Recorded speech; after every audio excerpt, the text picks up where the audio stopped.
আলাইকুম, আপনাদের সবার কি অবস্থা? সবাই কেমন আছেন? আশা করি সবাই ভালো আছেন। আমি আপনাদের মাঝে এই কিছুদিন আগে একটা কথা বলছিলাম, এখন আবার একটা কথা নিয়ে চলে এসেছি আপনাদের মাঝে। আমাদের বাংলাদেশের যে এই অবস্থা, বর্তমান যে অবস্থা বাংলাদেশের, এই অবস্থাটা জানি না কখন হবে আর কি, কখন শেষ হবে। এই দুর্ভিক্ষটা বাংলাদেশ থেকে কখন যাবে, এটাই চিন্তা করতেছি আমি এখন। আর আপনারা সবাই জানেন বাংলাদেশের যে তেলের সংকট, এই সংকটটা এখনো পর্যন্ত পূরণ হয়নি।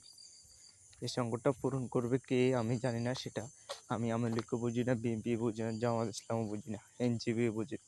আমি বুঝি যে আমাদের বাংলাদেশের কোনো যে সমস্যা হলে আমরা যে যেখানে আছি আমরা আন্দোলন করব, বুঝছেন না? আমরা আন্দোলন করব, আমাদের বাংলাদেশ থেকে এই সংকটগুলো দূরাতে হবে।